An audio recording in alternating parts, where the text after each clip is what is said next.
nangyayari sa ating bansa, maging sa iba't ibang panig ng buong daigdig. At upang ipakilala ang ating makakapanayang salamin ito sa kanyang programa, ay narito po ang ating pinakamamahal na pastor, Pastor Apollo C. Quiboloy. Magandang gabi po, Pastor.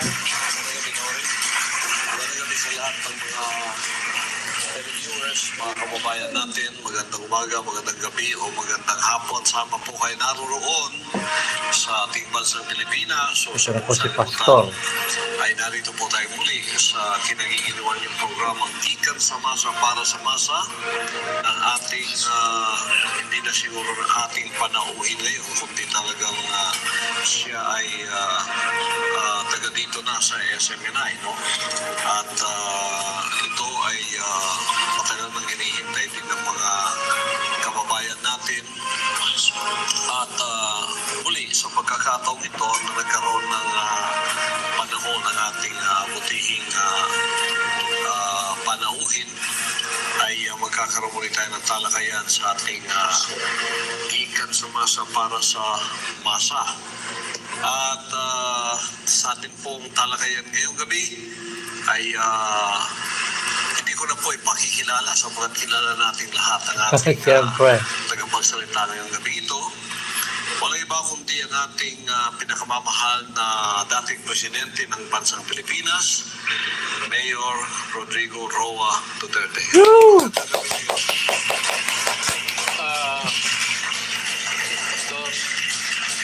Pakita rin. Members sa Kingdom at mga Pilipino, kababayan ko, magandang gabi sa inyo na. Pastor, I just passed by the dressing room. Thank you for the jacket. Alam ba ninyo yung term arborized? It's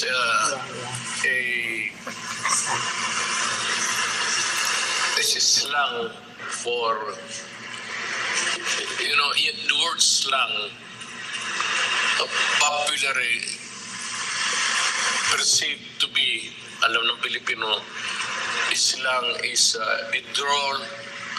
Yung mga Amerikano, when they talk about anything, and they can always say anything that you can understand. That's the drawl. Ang slang is yung dirty word, kagaya ng Bisaya, ng hindi masyado, letse ka, gago ka, ganon. Those are the slang.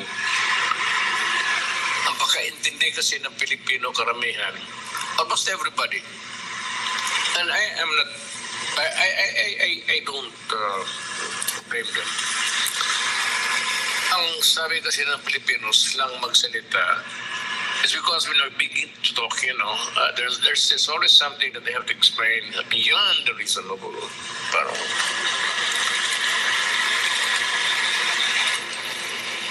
it's not slang. It's the drawl. Maybe tiptong sa.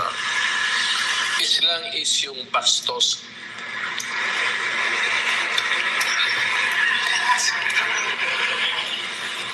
Yan ang slang. So, well anyway, for the learning, kung makatulong na rin ako sa added, nung sa dressing room ako, Pastor, may graduation exercises, School of Medicine. Then you have the School of Law in Lebron. I was just minimake-upan ako ni yung babaeng yan.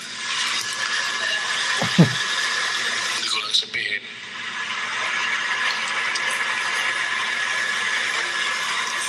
I was listening to graduation exercises ng Kingdom.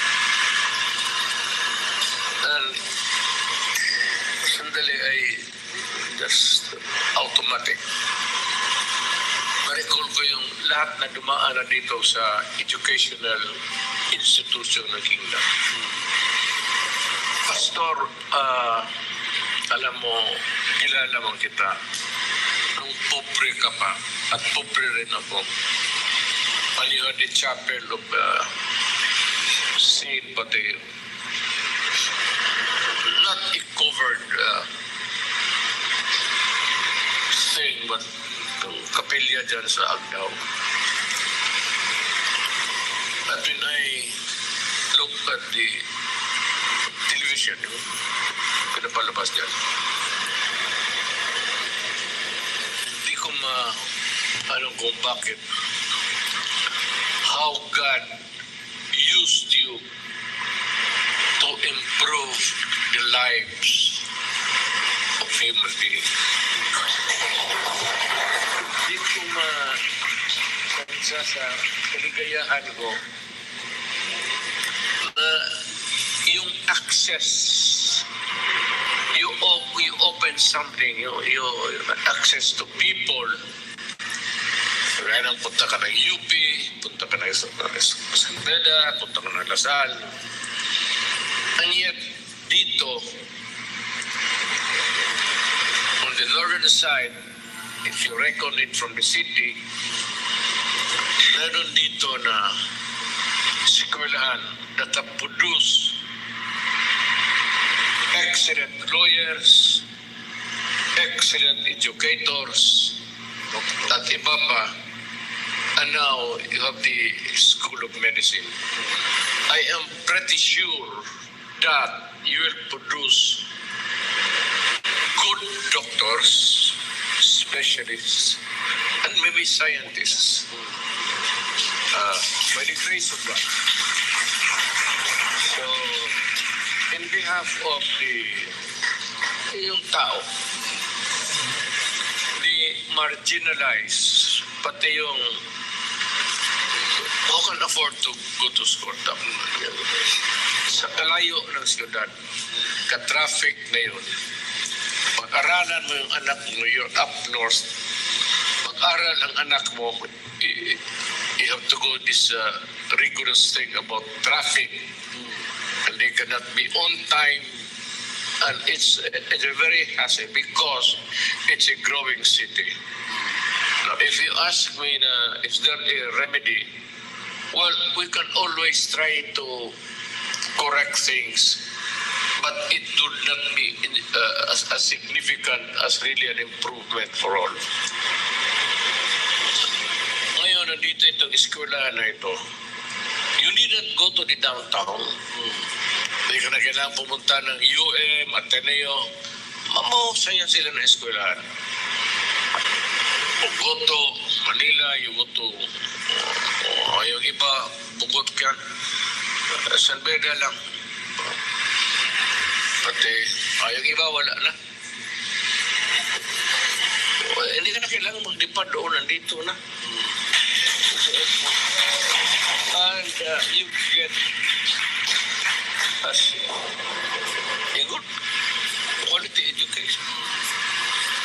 Kung sabihin mo, papasok ka ng bar mo. Marami namang bright na taga-Davao ng mga abogado. Maski ako, kung magturo ako dito, sabi ko kay Pastor, the standard that I will use is the standard that I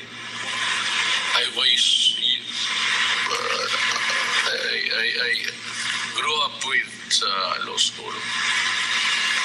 Kaya kung ganun ang passing average, tapos mahusay na abogado, you are as good as my school, actually. Pero doon mga pare, hindi natin kalaban yun. Eskwelahan ko man. Yung ibang pares lang sa ibang eskwelahan. Pero tayo dito, I don't know how to express it in public. Whether it is gratitude for the people, whether it is something that a gift from God to you and your gift to the people. So we cannot be in this life forever. I'm getting old. In all probability, I would be the first to go. But before I become extinct, I'd like to say to you, talagang you're the Son of God.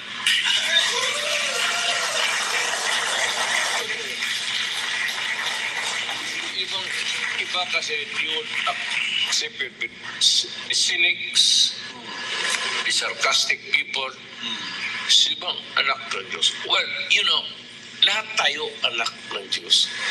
I am a son of God too. But the heavens will not just pick anybody there. You would know na anak ng Diyos by His words, by His deeds, and by His proclamation. At yung sinasabi mo, lumabas mo sa bunganga ayun na, nakikita ko na nga. And I am not only dazzled, even by the colors of this room, I'm totally,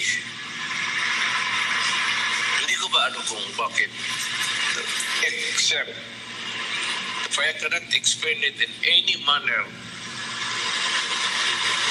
there's only one explanation. It's God giving you the gift, and really, you are the Son of God again. So, yeah.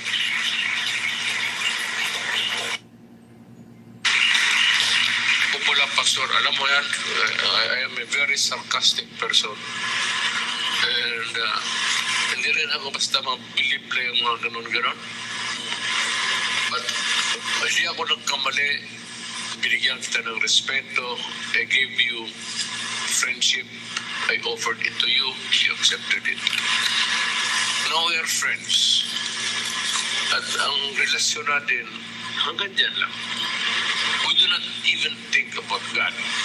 Because alam mo na deep within you, you know na talagang anak rin ako ng Diyos. Pero medyo hindi lang na-recognize. I mean, recognize that you are a... It's not... what I'm trying to... It's not freely given to all. God has a good sense. And namimili siya ng tao who's poetic, who's an orator, who can talk and who can convince people. I don't know if I can convince people. Pero na presidente ako, marami pa rin siguro akong napula kaya dumating man ako doon. No, seriously, it's not, I said, that's not talent. It's even the holiness of the man that's very striking to us. So, kailangan ko, hindi ko palapasin kasi nakita ko doon sa dressing room. When I was fixing this thing. Salamat, Pastor, ha? Iuwi ko na ito. Oo. Bago yan na yan sa'yo yan. Siguro yun. I-close up mo nga kasi...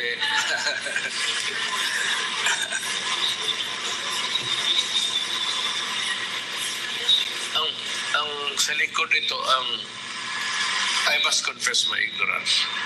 I am not an all-knowing man. Binasa ko, Edinburgh, yung nag-make up sa akin, corrected me. It's pronounced Edinburgh.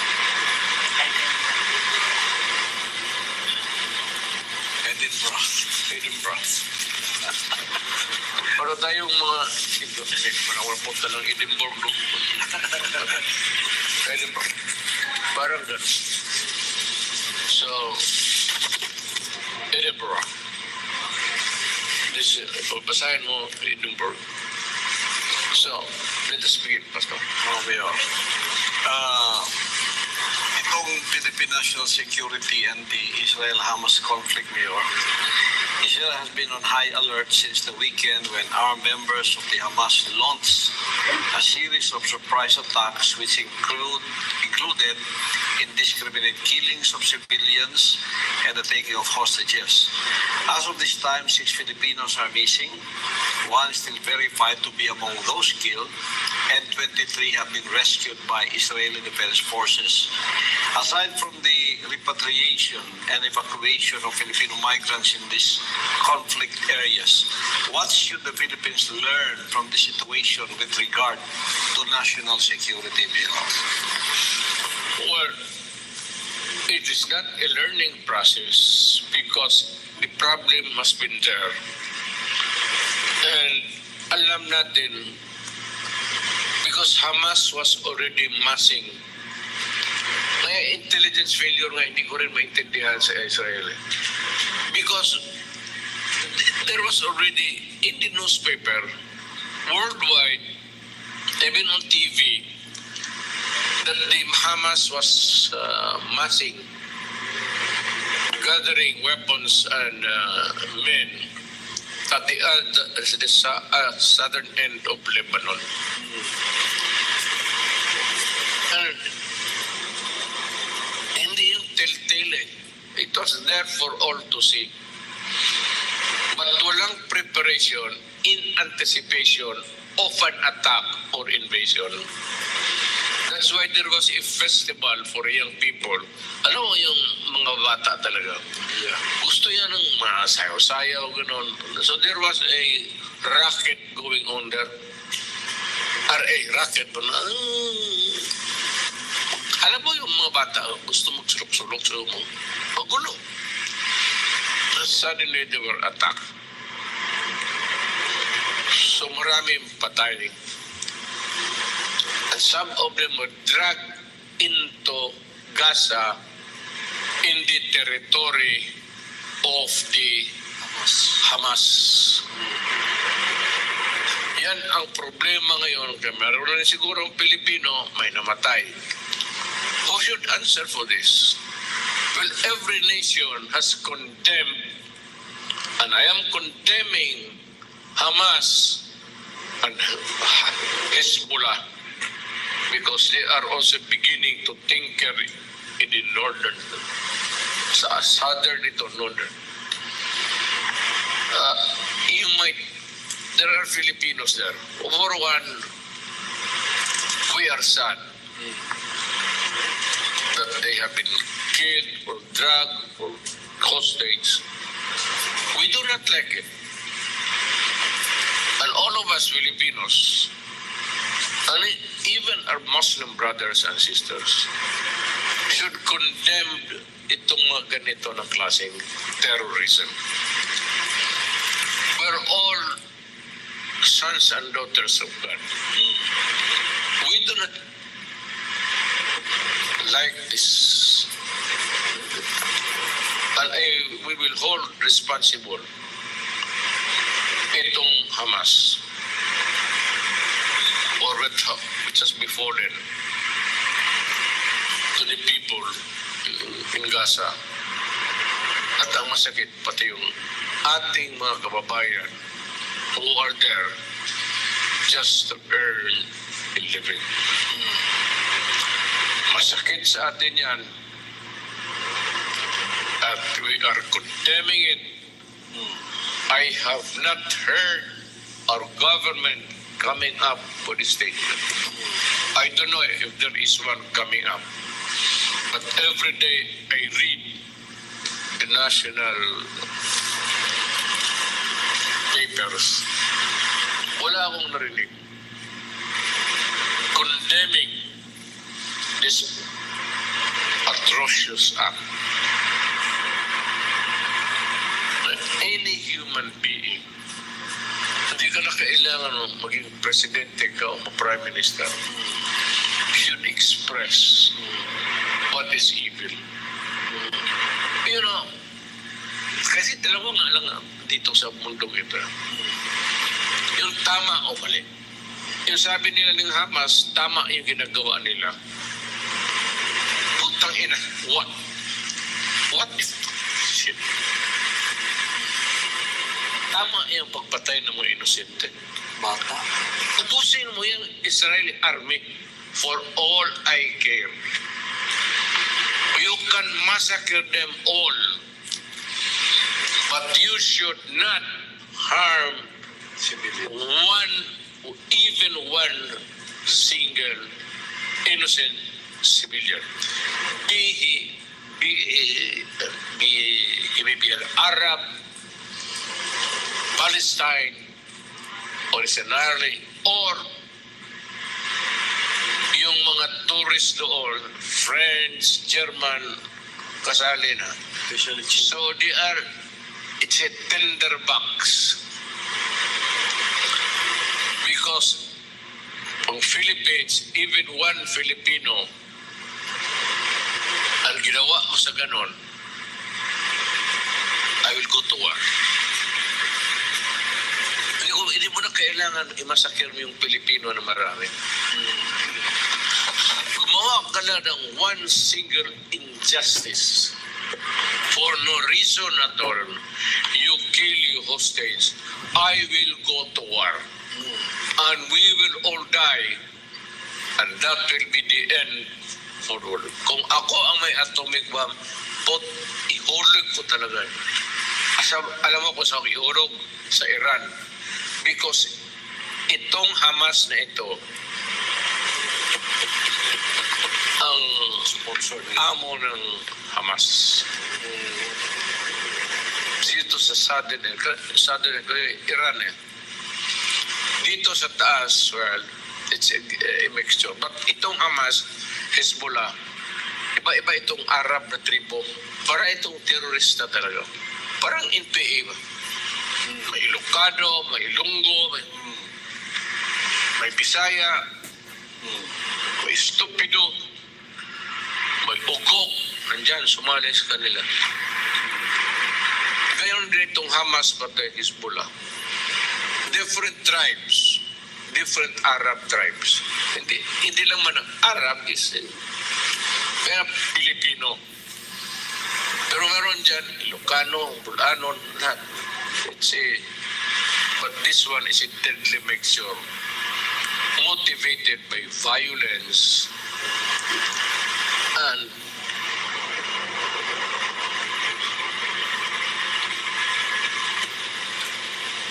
one aim. The dream talaga nito is to kill Iran. Ang ambisyon ng Iran is to wipe out every Jew dito sa mundong ito. Putang ina mo, kung ako ang parinigin mo niyan, I will Israel as an atomic bomb. I think it is only Israel may atomic bomb dyan sa Middle East. Ihulog ko na lang yan, sabihin ko, putang ina, tapos tayo lahat. Huwag mo akong ganunin. So if there is a representative of the Jewish state Israel, pasa lang kay Netanyahu, the Prime Minister. Na kung ako, yan ang gawin ko. At ako naman, if you are an Arab state, was the cranial mass inside your, you must condemn and just say, Adre, my neighbor, my brother Arab, please do not do it in excess. Masisira ang mundo. This guy, it has the atomic bomb. and he can decide to end the world. Now, we are talking of the factual things happening in this world. Now, we go into the spiritual sphere. You know, many things in the prophecy in the Bible. It says that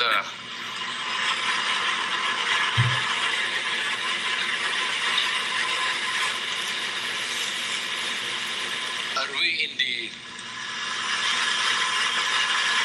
near the end of the world? Can the prophecy happen now? Because there is a prophecy. Basahin ninyo. Because spiritual. We listen to the pastors. We listen to the religious people. And even itong kasi mundo magulo. So may may illustration tayo kung gaano tayo kalapit sa mundo.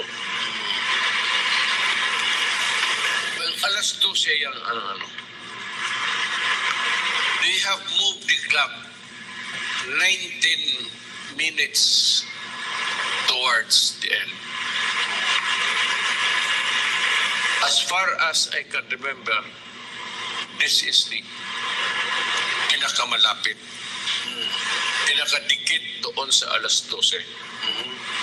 And that alas 12 will end the world. Now, how can it happen? You know, Iran, with all its pretension and some Arab countries, hindi ko naman but I love the Muslims. But kasi itong Iran, the Iranians are not Arabs, mind you. Persians. Persians yan sila. They are called the Persian in the old world. Yan talaga ang promotor noon pa. So, Saudi Arabia is the most prominent of the Arab. Should begin to exert pressure now to make Lebanon and Hamas and Hezbollah to make amends. Kasi marami ng Israeli for all the longest time, ito na yung maraming, it's not even, they were not even killed in a war. They were there, there was a sudden attack, the young people there were festivity somewhere.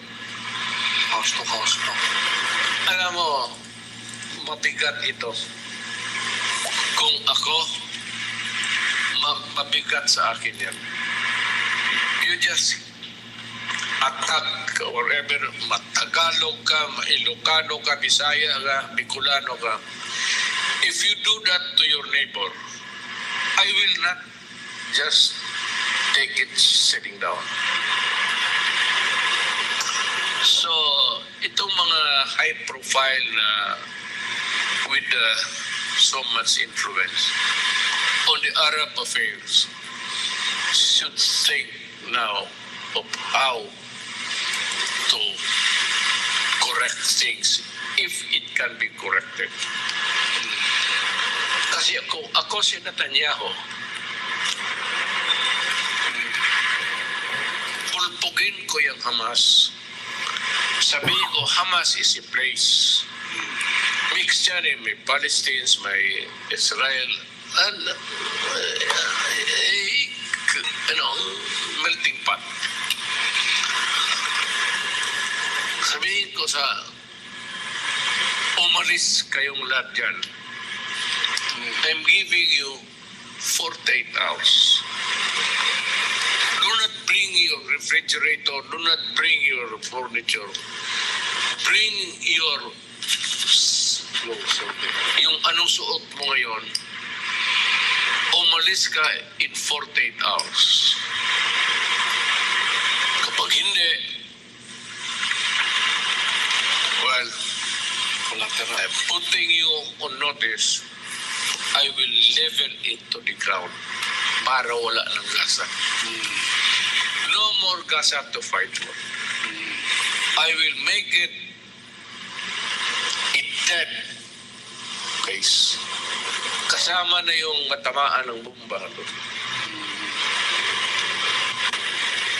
I will forget about Gaza. I will just tell the Israel, bumalik na kayo, maghanap kayo ng pwesto dito sa lugar natin at kayong mga Palestine. The good ones, the innocent ones, umatras kayo kasi pulpugin ko ito. And I will make it the biggest cemetery in the world. Kung ako, yun talaga ang gawin ko. Masama ako ng tao, talagang masama ako ng tao. Mamatay ako ng tao, katagal na ako nang mamatay ng tao.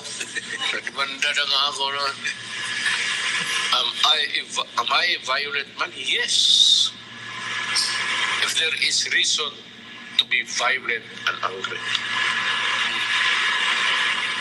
Walang problema yan. Am I excessively... Well, we are not created equals. Me, anong ka-level ko sa intellectual, spiritual world? Pareho kami ni Satanas. Putang inang Satanas ka, huwag mo akong lukuin. You just wait for my homecoming. Kasi pupunta man talaga ako sa Impero. That will be the day that you will be replaced. Ikaw kasi may buntot ng yawa ka. Yun una kong gawin. Putulin ko yung buntot mo at pakain ko sa iyo. And I will say to the heavens, to the Lord, okay na tayo, Lord. Hayaan mo na kami kasi makasala mo talaga ako. Lahat ng mga dito na lang kami kasi we cannot mix with the angels and the good people there. So we stay in hell. But you have to eliminate. Ibig sabihin, it's a metaphor kasi. You have to eliminate this. Hindi pwede yung mga gano'n na rulers of nations or groups, violent terrorist groups, to have their way and just kill people without rhyme or reason. Hindi naman pwede gano'n. Grabe. Masama naman. So, dito sa atin, well, ako, magsabi ako, hindi naman ako presidente. Pero pag nakita ako nung may ganitong gawain dito, nangyari na yan noon eh. Hindi sa panahon ko. Huwag na yung subukan. Because I will make noise. And maybe, sabihin ko sa the rest of the nation na hindi masama. Hira tayo. Take up arms and we will kill all also. Huwag na tayong ito nangyari sa I said was a intelligence failure. Nandiyan na ilang araw na ito. Why, Mayor? What is the reason why the Mossad or the intelligence agency official is the best in the world? What happened? One reason is just either they're indolent or complacency. Ayaw ko mag-insulto sa kanila. Malaki ang respeto ko sa mga musade. But why the hell this thing happened? There has to be an answer. Whether you are not doing your duty, stupid, you are indolent, or there was this sense of comfort zone, complacency. Kumpiyansa ba?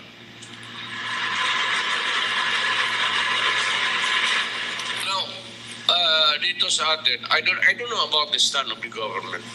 I'm just a former president. But unahan ko na because nothing has come out of Malacanang or any government agency for that matter. I will say that this is not to side with Israel. We have always been neutral. Paski ako nung presidente ako. The Arab is good, Israel is good. Ang akin. I feel for the Muslims in the Middle East, and I love the Muslims, Filipino Muslims in this country. But there has to be reason and a time for reckoning for everything. It's out of tune and it has harmed so many people. Now, terrorism is always everywhere. It is in Europe, it is in America, nandito sa atin. But I'm just warning you. Wag ninyong gawain dito yung ganon. Ulit.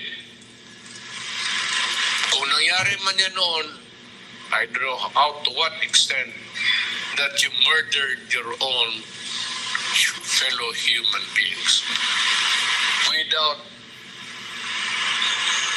Harmless people.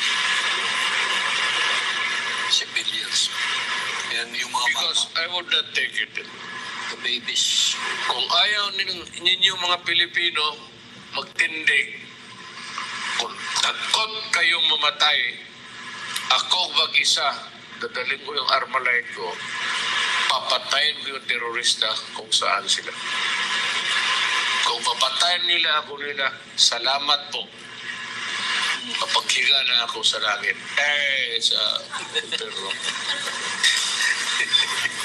Pero hindi ako, nag-warning lang ako.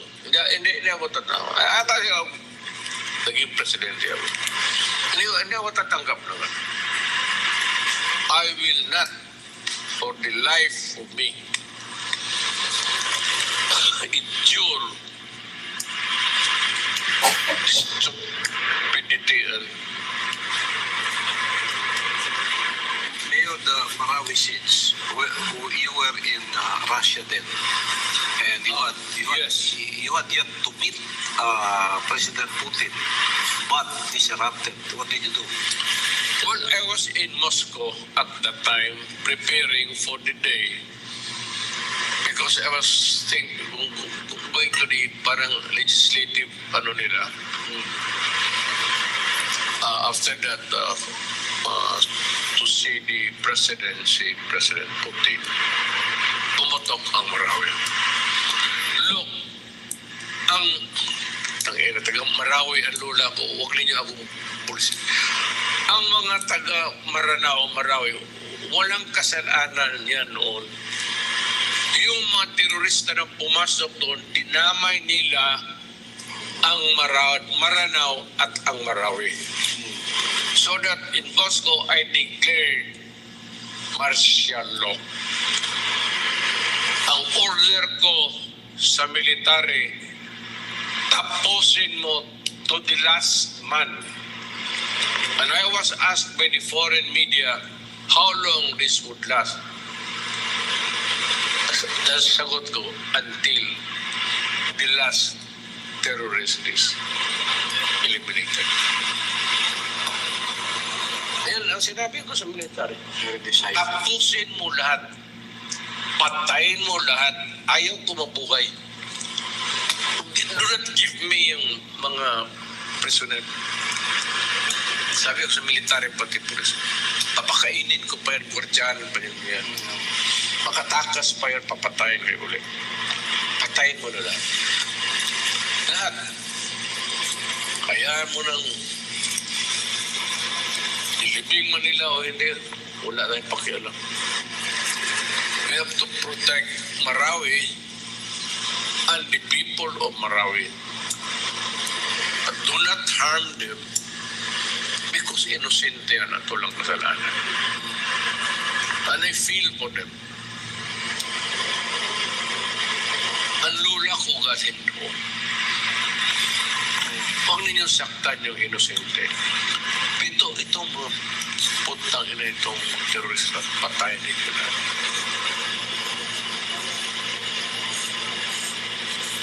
So, on the pataas tayo, Pastor. This is actually a proxy war between Iran and Israel. And yung mga radical na Arab states. Ngayon, kung hindi pa katiis itong if the fighting goes out of control, uubusin talaga ito. Tingnan ninyo ha. Itong kasapulpugin talaga ng Israel. But of course, they would advise everybody to go out. They would make it a dead city or kung mayroon mga mataman, the biggest cemetery. They will make sure na there is no longer Gaza. Wala na. It would be a barrier between the rest of it. Ngayon, kung ganun ang mangyari, papasok itong Iran or some other Arab states, I hope they would not join the fray. Pag ito, alam ng Israel na itong Iran funded, organized, and husbanded the organization. So, there is a possibility, I think, that Iran would be bombed by an atomic bomb. Kung ito si Netanyahu, is a classic warrior. Hindi yan pampolitiko si warrior. You know, his brother died fighting the terrorists. Pati si Netanyahu, sundalo yan. Is that a classic example? The most that I could identify him with the Filipino, parang si Ramos. But ito si Netanyahu is more warrior. Ramos was a very decent man. Sundalo, pero he was always for peace. Ito si Netanyahu, hindi ito for peace. Even before this war, he is really a wartime president. Panggera talaga ito si Netanyahu. And he has lost in elections, parliamentary, naging prime minister, elections in parliamentary, natalo sila, alis siya. I think this is the third or fourth time balik. At this is the worst time that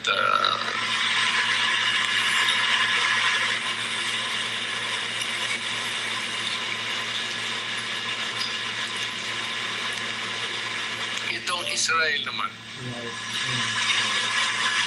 Yung mga Jews, karamihan Jews yan eh. Jews yan Israel eh. Jew is Israel. And time passed. They were scattered nung Holocaust ng Germany. They were pinatay ni Hitler 6 million Jews. Slaughtered dyan sa Germany. Bata, babae, pinatay ni putangin ng Hitler na yun. kabarkada ni Satanas eh. Hindi man ako barkada ni Satanas eh. May amantay kay pastor. Hanap ko lang ng ibang kaibigan, huwag nang ako pa rin.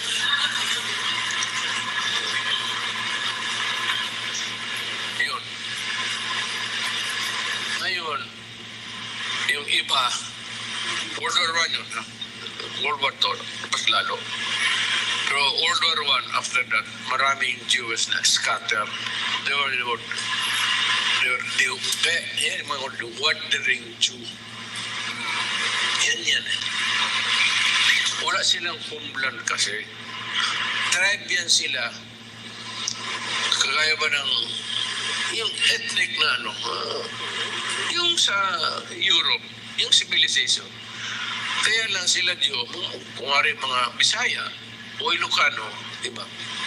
Maliit lang sila pero ang religion nila is Jewish. Pero hindi masyado ang dynamics ng religion nila. Hindi masyado ang Muslim ang ayaw sa kanila. And the others, I don't know, but they hated the Jews. Kaya ditong wandering Jew.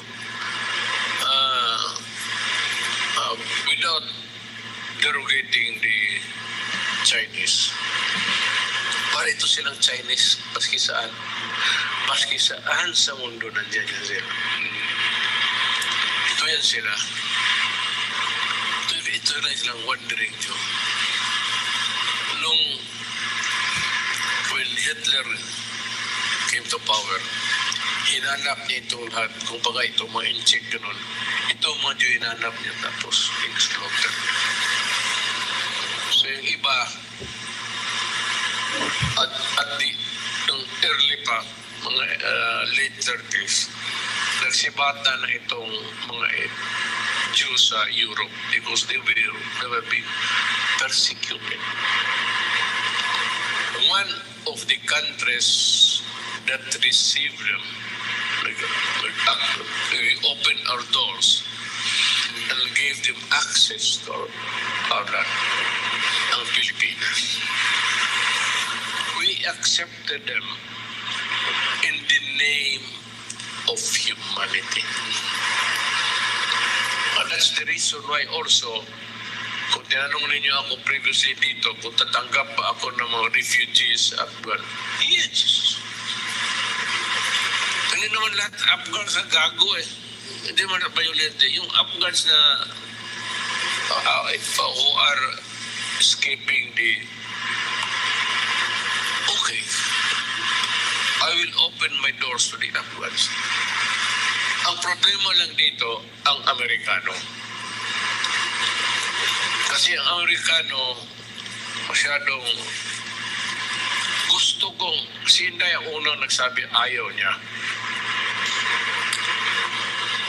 Kasi Inday perceived to be parang pro-Jew, gano'n yan eh. If you are a friend of my enemy, you are my enemy. Sabi ni Inday, ayaw niya ng mga Afghan kasi diskumpiyado siya. Ako naman, I took a milder. Sabi ko, if they are proven to be good people, law-abiding, good Muslims, bigyan natin sila ng Afghan. So I said, yes. But hanggang ngayon, ang Amerika, would not say, ilan ang ilalagay nila dito sa atin. Ito na ang Amerika, ganito. Kung magka-problema sila, lahat tignan ninyo, you review your history all over the world. Vietnam, Cambodia, Laos, lahat yan, Afghanistan. At the end, nakikialam sila, talo sila. With their tail wagging. Tapos yung lahat nagtatrabaho para sa kanila, yun ang kinupkup nila, dinala nila kasi papatayin talaga eh. Yung sa Vietnam, na halos nagigiyatag sa Afghanistan din. Lumilipad na yung aeroplano, nakahawak pa yung mga tao sa submarine. Ito yung Amerika eh. Kaya, on the tail end sa kalukuhan nila, ayan, kupit because they have the maybe humanitarian duty to at least papatayin talaga. Kung ganun kayo, dinidistribute nila. Tinatanong ko sa Amerika ngayon, at I will now ask the President to ask America to open the records and show to us ilang Afghans. They are Muslims. So there is always a fear that they would connect with the Muslim Filipinos for terrorism. I do not buy that stuff. I think that my brother Muslim and sisters are good. They do not want trouble. Gusto lang natin maghanap buhay. I'm asking the President, sabihin mo sa amin, President Marcos, ask the Americans, how many Afghans have you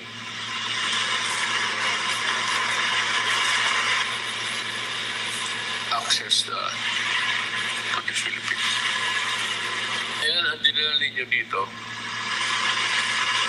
Kasi kung yung sobra, dalhin ninyo sa Amerika yan.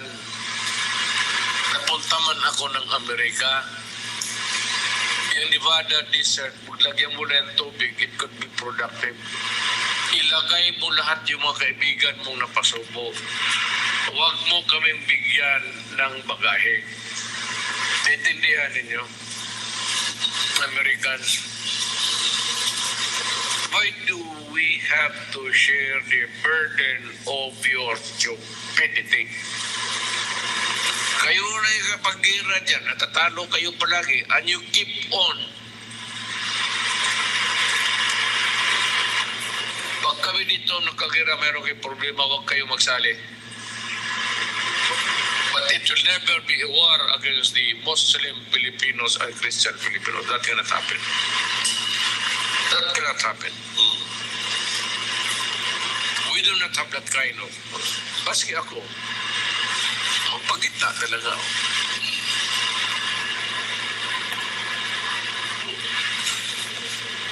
Mamumuhay lang tayo ng mapayapa. Christians do not abuse the Filipino Muslims. Filipino Muslims do not create trouble with the Christian Filipino. Tahimik lang tayo dito. Pero gawain sa atin yan ng ibang... Kung may magawa dyan sa ginagawa dyan sa ating mga Muslim brothers yan, hindi ako mapayag. I will go to war for my Muslim brothers. I will go to war if they are abused. Eh, ganun sa Palestine, puro Muslim naman yung pinatay nila doon, hindi naman lahat Jews. Ngayon, nagbubumba ng Amerikano, di nadamay. Kaya kasali ng ngayon ito. Portugin talaga yan. So my advice to Netanyahu, if there is a representative of Israel listening now, gawin yung malaking cemetery yan. Purpugin ninyo lahat, pati lahat na. Kayong mga Israel dyan na hindi umalis, o kasali na kayo.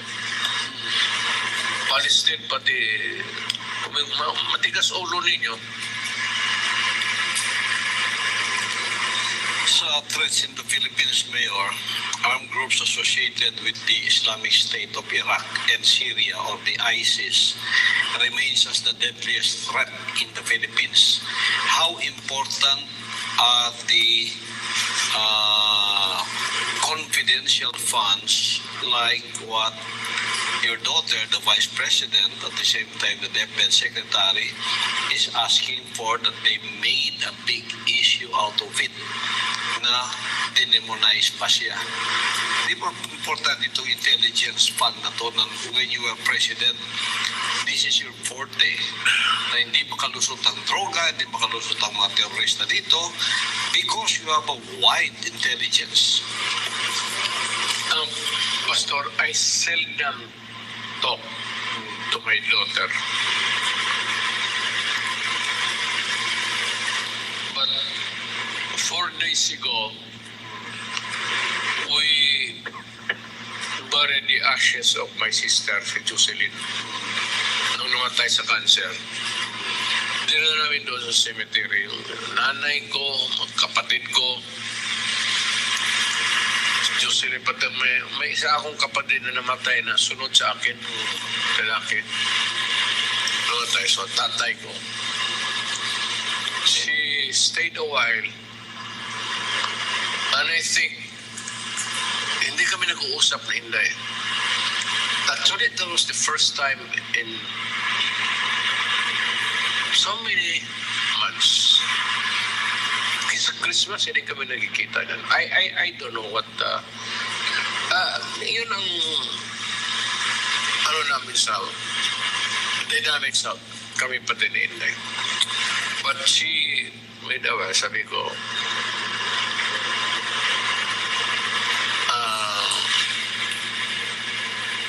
tignan ko yung intelligence fund mo, anong gagawin mo.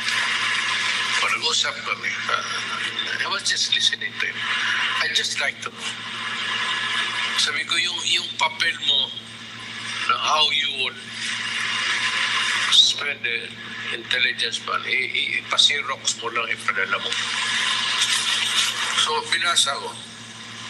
Okay naman. Ganito yan, Pastor. We protect our nation. But it is not only the military and the police. Nakuha ko yung utak na Inday. There is a clamor for the ROTC to be existing again. Marami nang ayaw ng ROTC. Hindi na compulsory. Sa amin, compulsory talaga. Tayo, compulsory. Gusto ni Inday ibalik yan. Yes. Gusto talaga niya. Kasi si Inday is a reservist. Light colonel si Inday o colonel na sa reserve. Ayan. So, ang ni Inday, yung mga military, usually. So, binasa ko yung rational. Ang plano niya, unahan ko na lang.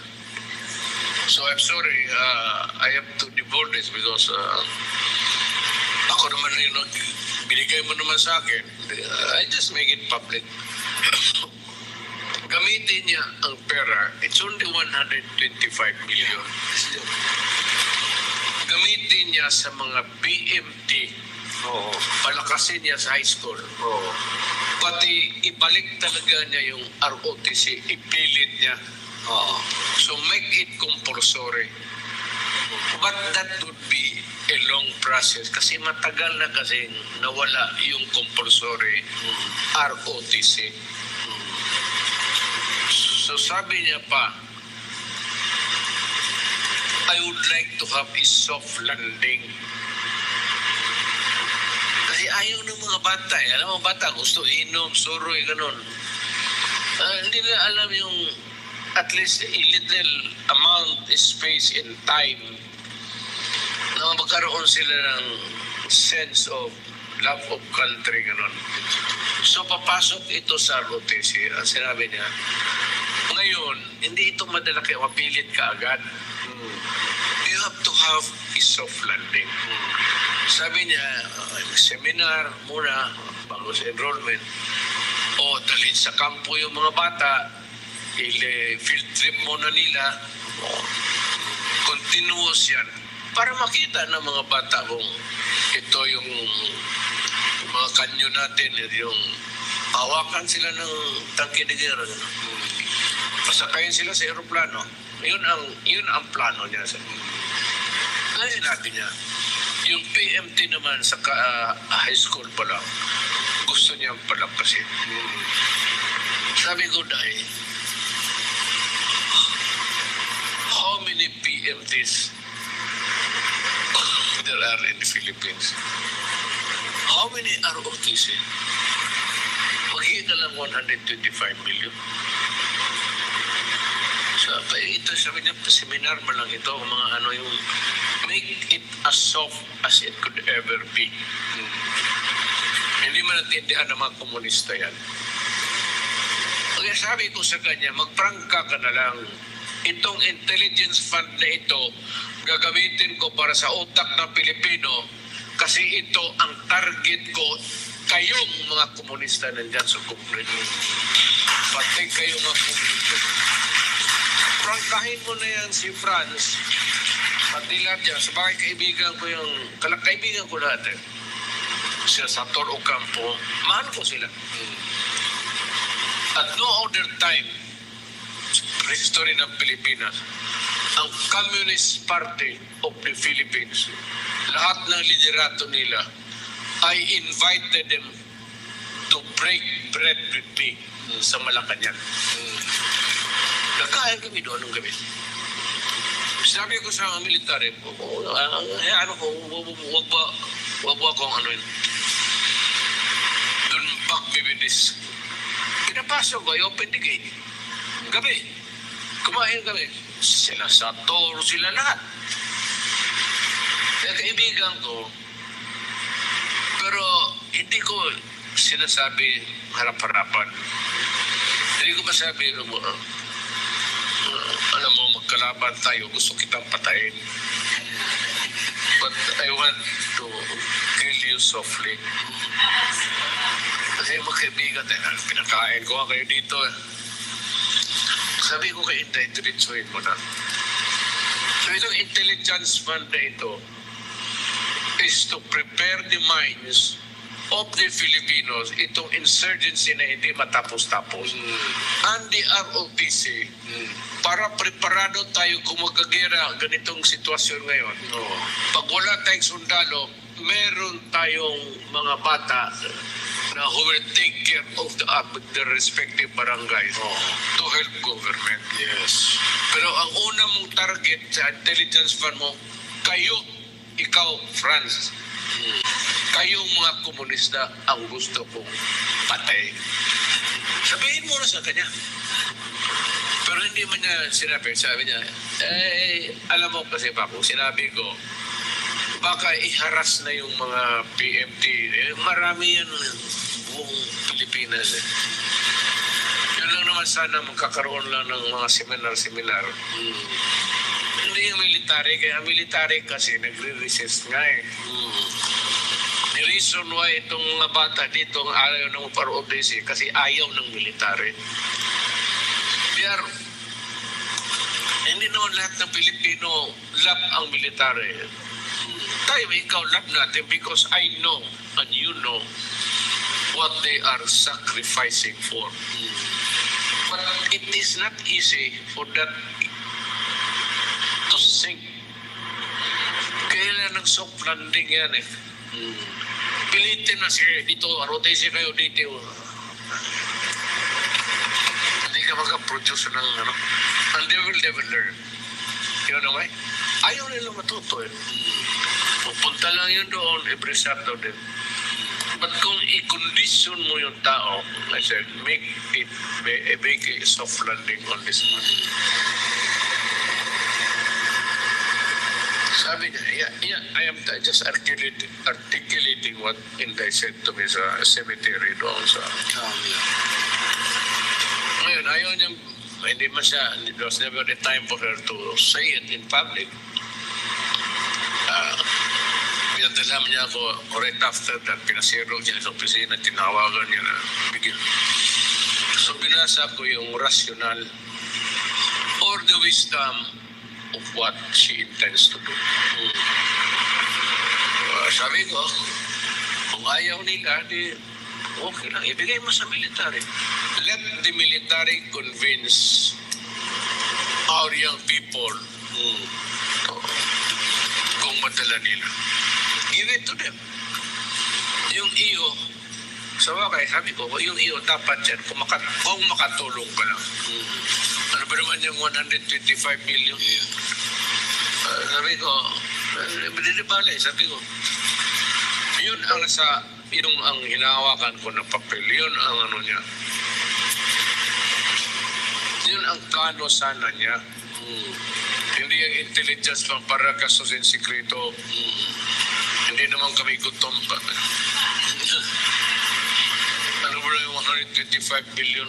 Ako wala ang pera, pero kung 125 billion lang, saksak ko sa bunganga ni Francia.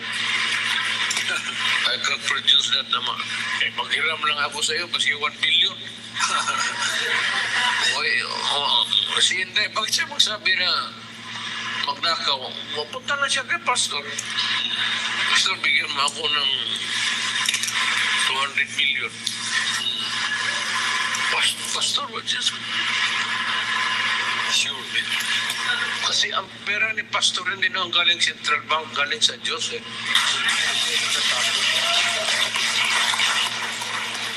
Ito yan, kayo mga taga-Maynila, kayo mga congressman dyan, mga senador. Baka sabihin ninyo talaga kami na, hindi lang kami yung ibang maghingi ng hangol kami ng pera. Pagtangin na. Kayo ang maraming alam mo, pag mag-liquidate ka, ano yung masking? Mag-liquidation tayo and you will find out what is the most rotten institution dito. You will find out its Congress. Walang limit ang ano nila dyan. Yung pork barrel, pati yan si Romaldes. He's wallowing in. Alam mo kasi, ayaw ko kung bakit. Inano niya si Inday. Si Inday naman is perceived to be a good candidate. But I'm saying now that Inday, as far as I'm concerned, should not run for president. Tama na yung vice president. Maganda na yan. Ibigay na niya sa iba.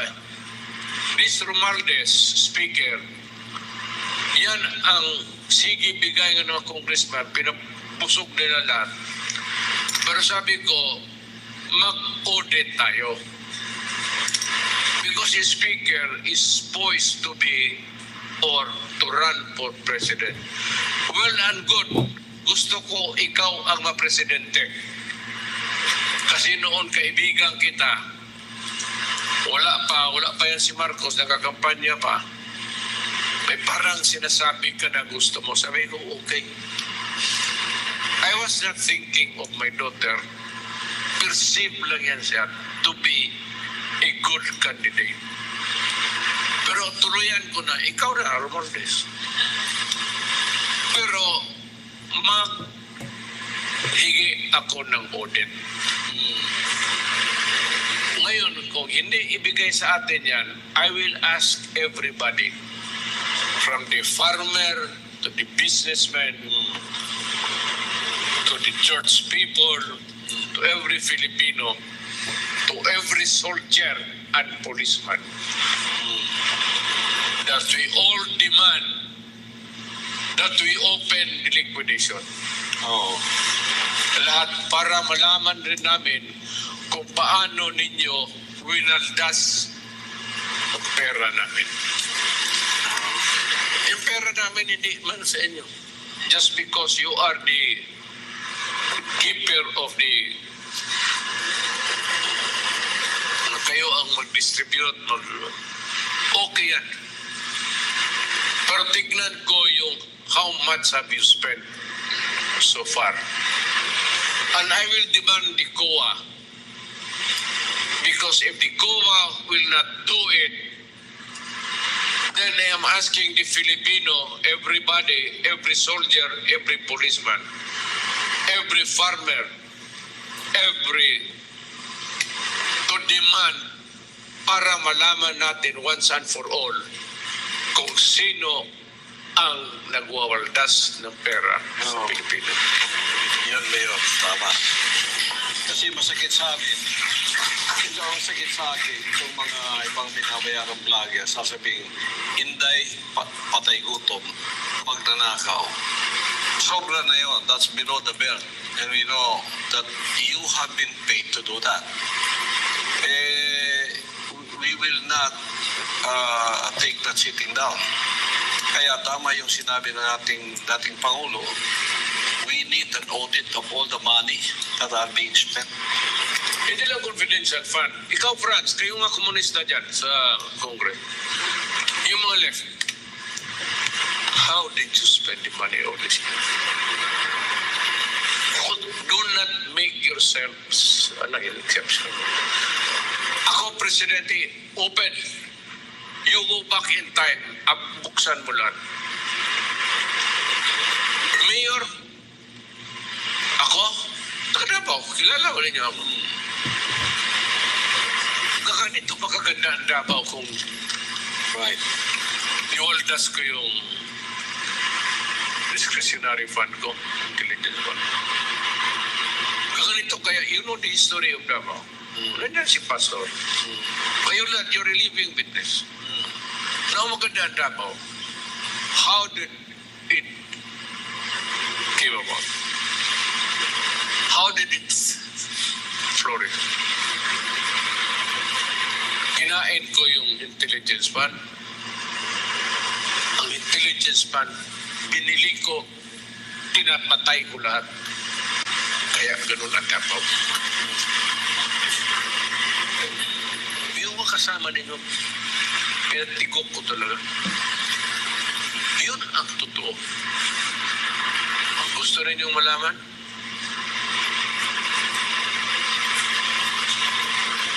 the office of the president, how much are you spending? Kaibigan pa natin si Bongbong. Pero para wala ng make COA the guardian of the people's money, open up everything including yours, kayong taga-COA. Kasi kung mag-audit kayo minsan, tapos may nakita kayo mali, binibigyan kayo, tumatanggap kayo, at pinapalusot ninyo. So, pati kayo, open up. Kayo mga Pilipino, ilang COA investigations, huwag lang ninyong tanongin na pangalan. Sabihin ninyo, magkano ang binibigay nila sa mga COA? Nag-imbestiga.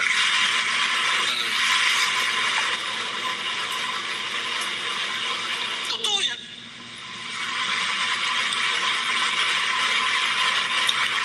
Kaya nung akong prosecutor, tanod bayan ako. Wala pa yung ombudsman. I was a special prosecutor of the Tanod Bayan. Yun ang predecessor ng ombudsman sa bagong konstitusyon ni Cory. Kaya may makita ako minsan na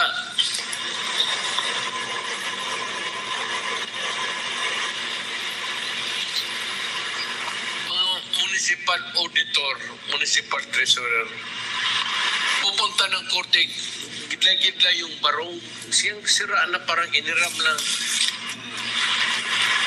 Sabi ko, Tres, bakit? Ay, may kaso. Sige, akong special prosecutor ako ng, in addition to being a prosecutor sa city government, I was fiscal. I was also designated as a Tanod Bayan special prosecutor. Ombudsman na yan ngayon. Wala bang ombudsman? So makita ko ba yung purchase ng tractor doon sa municipal bank.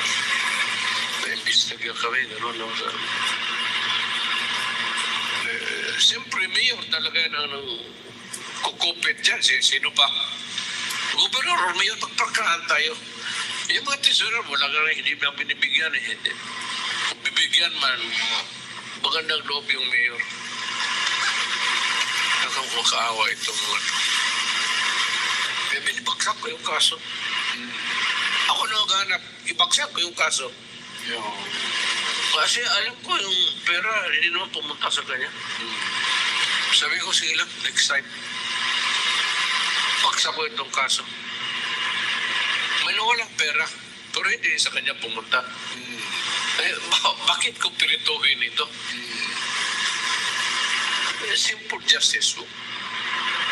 Why would I praise him in hell?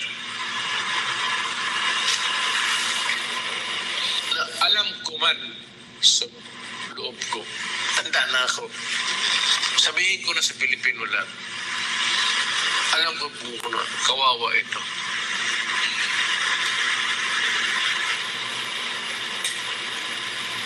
Now, back tayo dito sa terrorism. Magkaroon ka lang sa that's the usual. You have to ramble. Kasi hindi rin niyo ako maintindihan rin. I have to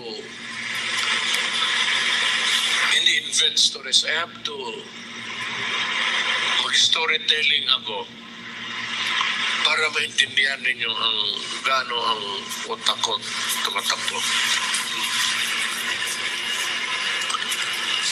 Itong terrorism will affect us whether we like it or not. But I am just praying na itong ating mga kapwa Pilipino, please do not do that. We are living in normal times. Panginoon sana. You protect us, brothers of different religion and persuasions, and I will protect you. Itong last is yung mga maote abusaya. My deepest appreciation to the military and the police. Medyo and to the military especially. Air Force, Navy, Army, and the policeman, and the kafur, the lowly kafur. Sa insurgency, yes, mababa na tayo. Kasi dito sa punta ka ng bukid. At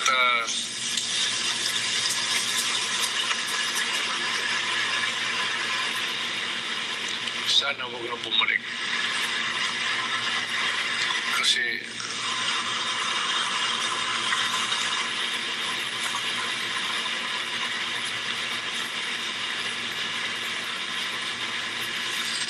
alam mo, matanda na kasi ako, pastor eh.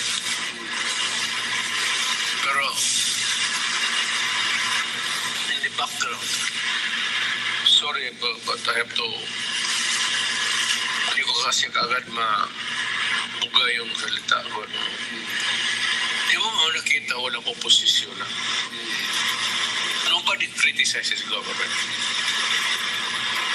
And good that India is being criticized. But the left. Pero ang left is not hating government. Nabili na ang mga gagong putang ina. And media. Wala kasi. You look, mga Pilipino, tignan ninyo.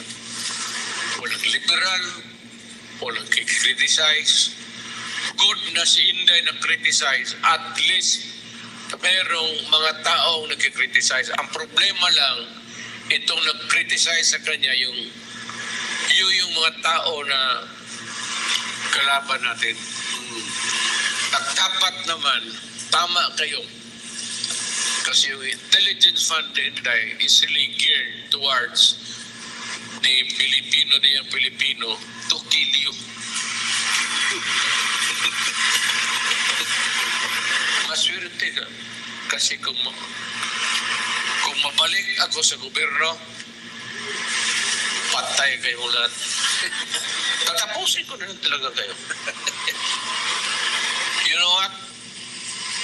Kung ayaw ninyong mamatay ng sakit, hindi pagbabarilin ko na lang kayo. Extrajudicial killing, isang taon lang yun. Sige, dagdag na tayo ng extrajudicial killing. Punta ng ICC, punta-punta dito. Ang mga ulol na ugok na putang ina, wala namang nagawa. Sinabi ko sa inyo noon, jurisdiction. Alam mo, Pastor, nung nauso yung Duterte extrajudicial killing, international press, everything, New York Times, ito mga putang inan to, kung ano-ano, nakikialam. Sige lang, ingay sila. Including lawyers for or against me. There never was a time na alam nila kung ano talaga ang tama. I kept my silence. Sige sila daldal na dyan. Ako sige lang ako tawa. Sabi ko dito, ay sisi. Mga ulol kayo. Ako lang ang nagsasabi, putang ina, in public. Putang ina ninyo, wala naman kayong kwenta mga puti. When you ruled the world many years ago, you carved out so many colonies in Africa and made them slaves. Belgium, lahat yan. England, yung Dutch, Indonesia, Britain, Malaysia, Philippines, Americano, 50 years. Sinishit nila tayo.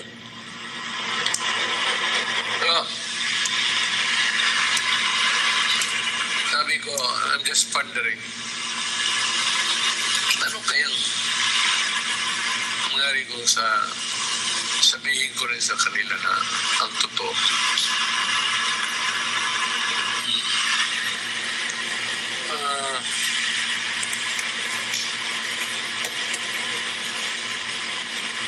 It's about time that lalo na yung Amerikano, itong government kasi, administration, I am not naming names, it's not passive sa Amerikano. But in world affairs, I will side with America. Yung State Department must be a goddamn shit. But the American people are very good and they have a good conscience of what the world should be. Pero yung mga tirada kasi ninyo, tapos itong kung ano ang gusto ninyong gawin, you drop the Afghans there as without informing us. So I am asking the President, make it public because this is my country. You do not keep secrets about what is happening to my country because this is my country. And I will make, sabi ko,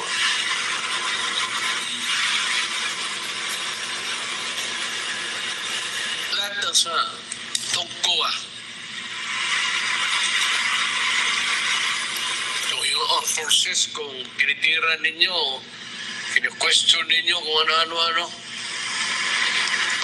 kayo, yung police, ganun rin. So, ganun ang sabihin ninyo, corrupt ang police, you're no better than the police. The fact that you hide something there, it is by itself a corrupt practice. Make it public now, or I will ask every Filipino, be a farmer, an accountant, a teacher, soldier, police, mag-iingay tayo. If you will not join me, so be it. I will do it alone. I have the kingdom. Yun.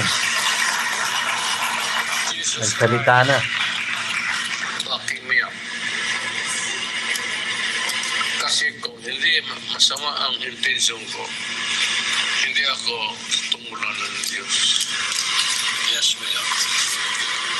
Warning na yan. When we saw your Warning. leadership for 6 years, anong nangyari sa Pilipinas, we always look at the result. And the result was excellent. Yung lang build. How can you do that in 6 years? May warning na si ating Pangulong Duterte. Hindi ko naman na sinasabing walang ginagawa yung ngayon. Pero in your first year, second year, buwelo na tayo. You hit the ground running. And we see, ngayon kahit saan ka pupunta, pero mga bypass road, ginagawa pa ngayon under those projects that you have before. So, we will see its leadership by the result.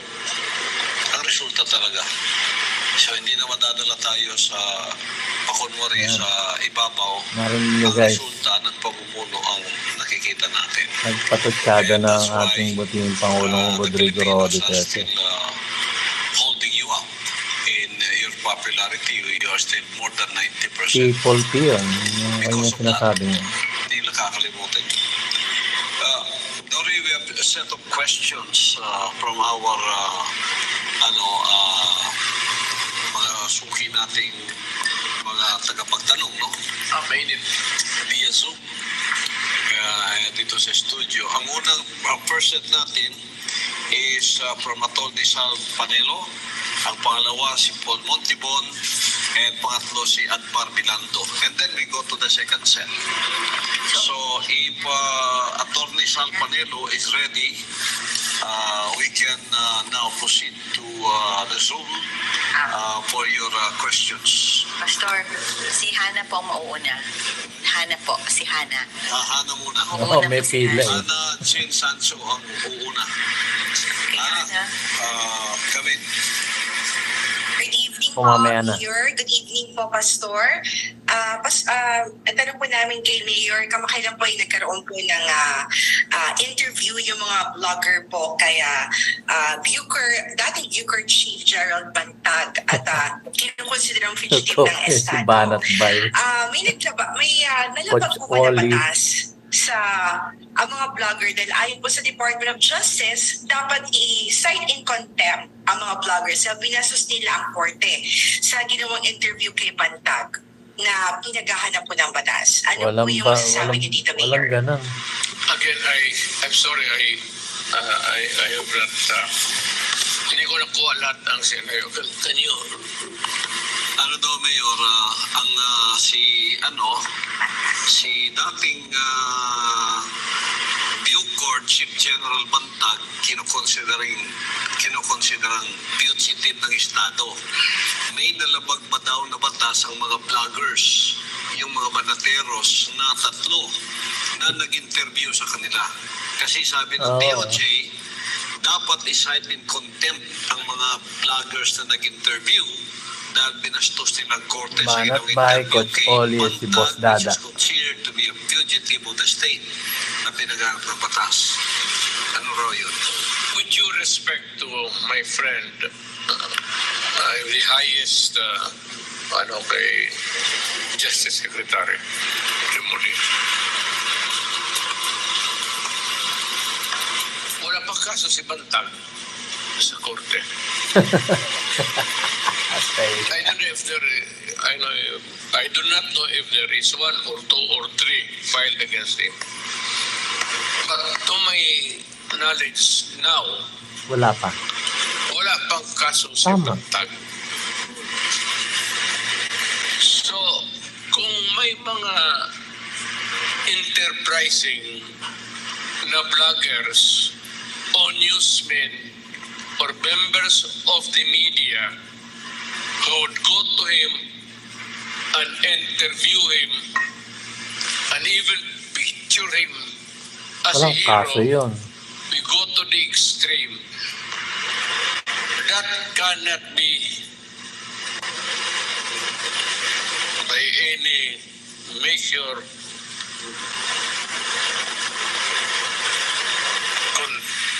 contemptuous. As a matter of fact, it is the right of the Yes. Filipino who is into media, Yes. the freedom Freedom of speech. of expression, the freedom of the press. And even if there is a filed case against him,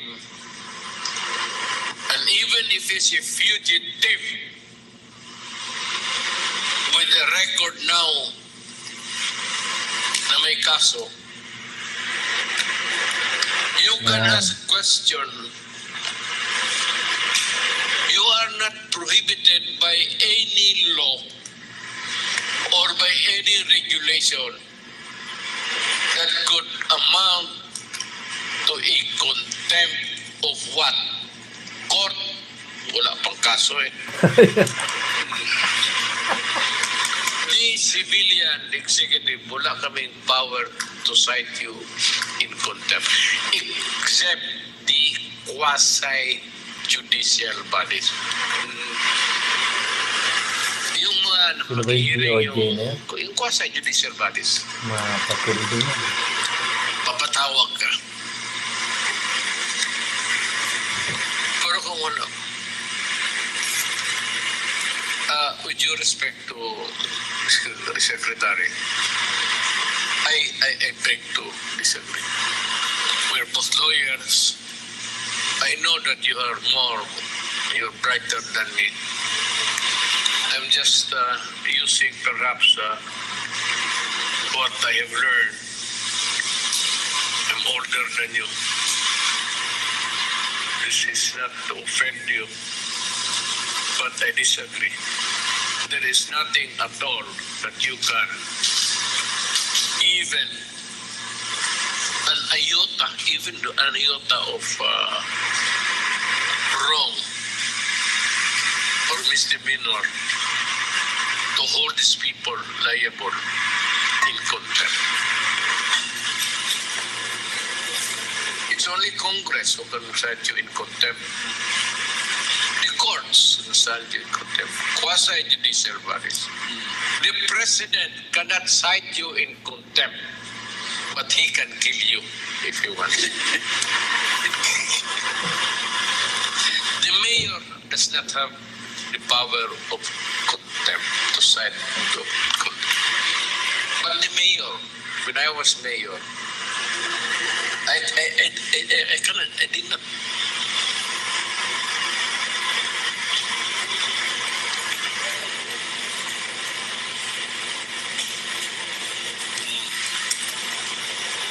Kung na-cite, wala akong na-cite in contempt. Wala akong power. Pero, napapatay ako. Tawagin kita. Punta ka dito. Ayaw pumunta. Kay gangster ka. O ayaw pumunta dito. Hindi ba kita ma-cite in contempt? O, putang ina, patayin mo. Ganoon ako. Ngayon, I make no excuses. I make no apologies at all. You like it from my mouth? Okay. If you do not like it, hate me. Wala akong pakialam. Basta ganun ako. Ganun ang pagkatao. Yan, si Tatay Digong. Prangka-prangka tayo. May alam naman ninyo rin, bakit ako tago-taguin nyo? Thank you, Mayor. Mayor, meron pa pong susunod na magtatanong. Isa din po sa ating mga anchor sa SMNI. Admar Valando. Magandang gabi po, Mayor, and maayong gabi, Pastor. Para po kay Mayor, nagkaroon po ng pagdinig kamakailan sa Kamara at lumalabas po sa pagdinig na umaabot na sa 30 billion pesos yung halaga ng illegal na droga na nasa bato, nasa wata po sa ilalim po ng Marcos administration. Alam natin na sa inyo pong administrasyon ay talagang isa ito sa tinututukan nyo, itong war on drugs. Ano pong masasabi ninyo sa achievement na ito ng Marcos administration po, Mayor. Well, I am not giving a measure of success or failure sa kay Presidente. I was once upon a time a president, and the problem is growing bigger and bigger. Bumabalik na po, Mr. President. Tama. You have the power to eradicate it totally if you want, or make the problem less than what it is now. Ako, ang powers na lahat man sa human,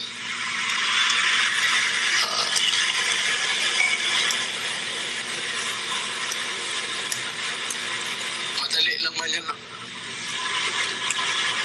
Sir, Mr. President, gusto mo talaga. Kasi yung mga polis na naabutan ko nandyan pa naman, pati yung polis yung mga ulol, yung pumasok sa droga. Sinabi ko yung polis, kaya sabi ko, you know, I would like to go back again. This might be a repetition so many times. Pero ulitin ko, alam mo ba ang sinabi ko sa polis? When I was asked, what do you think of your police? Sabi ko, police, it's corrupt to the core.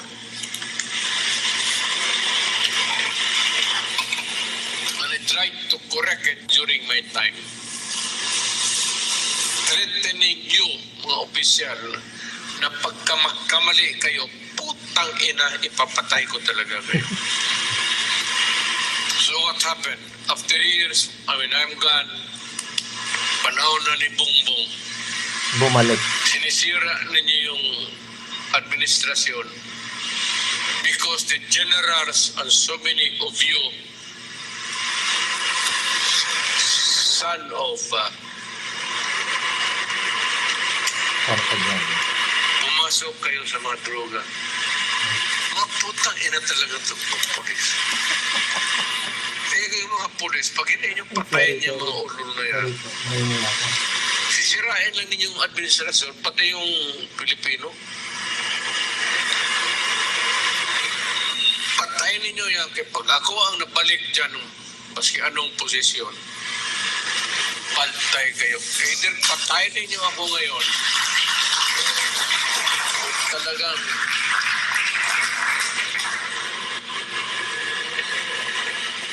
tignan mo. Sabi ko sa iyo, it will destroy the nation. It will cause the dysfunction of families. One drug pusher user in a family brings dysfunction to that family. Now, if you distribute it in the squatters area, and the entire community there, the barangay becomes dysfunctional, what will happen to this country? I am sure that the military would not like it. Lalo na yung mga mayors. And even yung ano lang. Kasi doon na nag-aaral yan sila eh. Tinitignan nila ang sitwasyon. The police, the right-thinking policemen. But the police is easily prone to corruption. Dahil sa pera. Dito gusto ng military. Pag walang mangyari dito, but I'm sure that the president will can act on it on time. Because kung hindi ito, the military will take the matter on its own hand. Sigurado ako, mga Pilipino yan eh. Hindi naman Pakistani yung military natin. Mga Ilocano yan, karamihan. Mga Bisaya, Ilonggo,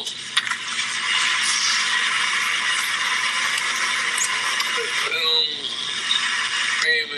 PMA, the institution itself would stand against it on all four. I know that. That's why I'm comfortable. Kung kaya ni Presidente, alam mo, ang katapat dyan, kayo mga durugista, ang katapat dyan, lalo na kayo yung gumagawa talaga ng siyapot o na-import ng siyapot. Ang kapatid ninyo dyan, hindi justice. I do not believe in that shit. Ang kapatid ninyo dyan kamatayan. You do drugs, you bring in drugs, you cook drugs, you're dead. Justice, because justice becomes an illusion. If it's so widespread as to corrupt the nation, and it would cause this state on bended knees. Ako lang, ibang istorya na yan. Let the young soldiers there sa PMA to ponder, kayong mag-aaral dyan yan. Ponder on these things and see what you can do for your country.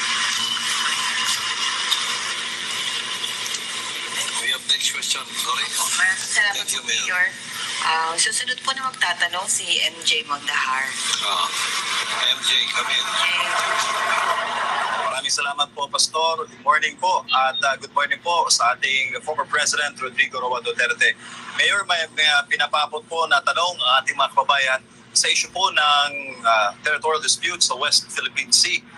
Mayor, pinapatanong po ng ating mga kababayan dahil tila ba ang Philippine Coast Guard ang may kontrol o nagdidikta sa foreign policy po ng Pilipinas pagdating po sa sigalot sa South China Sea. May mga active officer na po kasi na aktibo rin sa paglalahad ng salubin kaugnay sa dapat tatakbo ng foreign policy ng Pilipinas sa China. Sir, Mayor, ano po ang payo niyo dito sa issue na ito? Maraming salamat po. Yung declarations natin sa ating gobyerno, atin pati ako, those are just mere words. Yung pagsasabi natin sa China na atin ito, hindi naman tayo pinapakinggan yan eh. Walang nangyayari dyan. It's just words. Ang China naman, kasi sasagot na yan sa words. Ngayon, ang pinapadala ng China dito sa West Philippine Sea, dyan talaga sa boundary na atin, which they are claiming to, pinapadala nila Coast Guard. Yung Coast Guard is not part of the armed forces of the Philippines or of China maybe. Yung ating Coast Guard is part of the Department of Transportation. And they are part ng armed forces of the Philippines. Kaya pinapadala natin because we do not want war. Walang gray ship pinapadala ka. It's white. The gray is the Navy. Kaya itong Chinese naman, government, pinapadala nila, mga Coast Guard lang rin nila. It means na walang gira lang ito, ha? O sige, mag-alitan lang tayo dito, magbanggaan tayo dito.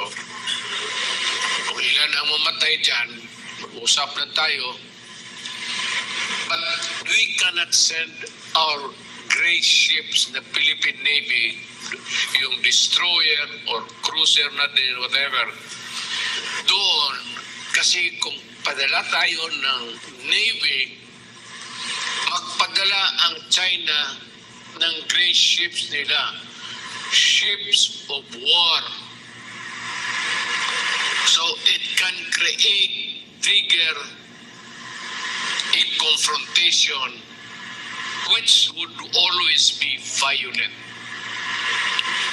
Now, dito na matest natin itong kapasidad ng Amerika. Total, ginagamit Manila tayo ng ilang taon na for generations. Paano nila i-handle yung sitwasyon? Can they now participate, kung gray ships to gray ships, can they now sail along with Philippine ships of war? Magpakpakan tayo doon. Tapos papasok ng Air Force, papasok na rin ang Air Force natin. And if the missiles would rain down on Palawan at yung pinakamalapit na mga outpost ng Amerika, can we afford a war? I will say we can afford a war. At what cost? I don't know. But it would be the worst in our lifetime. Kaya wag na wag yung hanggang wala tayo talagang magawa. It will be a irritant year to year, year in, year out. Kaya West Philippine Sea, West Philippine Sea, West Philippine Sea. Si Carpio Justice, West Philippine Sea. Sabi ko, ano mang magawa mo, Sige ka naman dal dyan. Give me a solution. Punta ka ng tribunal, what, where? What tribunal na maniwala ang China ng judgment? Actually, literally, I will figure it out for you. Ang China, orderan ng international, whatever, fuck you. That's my territory. You have no business telling me what to do. Ganun ang China. May arbiter ruling na tayo na atin. Ano ginawa ng China? Fuck you. That is what it means. In other words, huwag na tayo magdrama dyan ng West Philippine Sea, si Carpio, si Daldal ng Justice Carpio. Wala man na tulong yung putang ina na paski baroto na protektahan dyan. Nakamura ka pala. Kayong mga scholarly, para kayong mga singer, sila kanta ng kanta. Mabuti pa yung singer talaga. Sabihin kung Duterte, warmonger yan. Ha? Yun ba ang totoo? Kaya kausap ko ang China? Pag nausap ko ang China, ganun. Papunta man ako sa China. Every time, sinasabi ko, that is ours. Ito, publicly, kay Xi Jinping. Nandiyan man si Miguel Dia, pati yung, that is our territory. We will not quarrel. It is also ours. But because there is a conflict of interest, we just talk. Iwasan lang natin yan. Yan man talaga ang talagang pwedeng the most that we can do. When I was president, what would you want me to have done? Pagpatala ko doon ng 5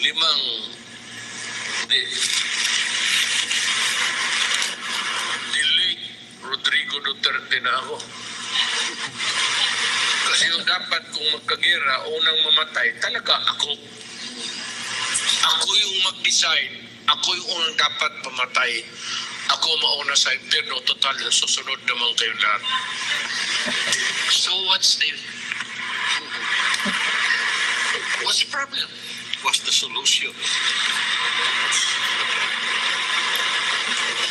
Kaya, China, President Xi Jinping is a very courteous man, soft-spoken. Ako, bulgar ang bunganga ko. But he understands. Yung magsabi ako dito na putang ina ng China naman, he understands. When we meet, he always smiles and say, how are you? As a matter of fact, during last visit ko, nag-tour lang ako sa bakats ko. Hindi ako pumupunta ng Europe, hindi ako pumupunta ng Amerika. Hindi na talaga ako pupunta ng Amerika kailanman. Ayaw kong Amerikano. Ngayon, papiliin mo ako, sino? President Biden or President Xi Jinping? President Xi Jinping ako. Total, yung West Philippines Sea, wala matang tayong magawa. Sabi niya, I will not. Alam mo, sabi talaga ito, narinig ni Justice Midardia. Sabi niya, to declare war against the Philippines.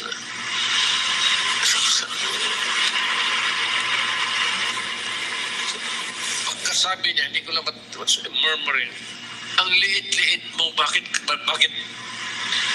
sa Bisaya pa ganito? Kagamay-gamay ni mo, bakit kita patulan? That was the murmur of yung impossibility of a conflict. So we was the president, we do not want trouble. We are just a small nation. We must admit that I cannot even raise a... Kaya sabi niya, matatabi niya, almost parang nag-Chinese na siya. Liit mo, bakit patulan kita? Yan talaga ang sabi ng China. Ibig sabihin, maawa siya kung magkagira tayo kasi alam niya, pulpugin niya tayo. Kayong mga Pilipino nakikinig ngayon, boundary lang, tubig lang naman, hayaan mo yan. Bakit tayo maniwala ka ng mga Amerikano insist on Philippines, West Philippines Sea? Karami ng dagat natin, di ibigay na lang. Sige, iyon na lang yan. Ilan tunod lang ang dagat, man. There is no island. Wala namang paggawa natin doon ng isla na puro tubig. O gusto dito sa Davao, pero marami pa tubig, bigay ko. Bakit ako makipagpataya na ito mga daldal na West Philippines, wala kayong magawa. Wala ba talaga tayong magawa? The problem is, or to be frank with you, we cannot do anything. Even without, or even with, itong puro daldal, justice, Carpio, writing so many theories about what can you do?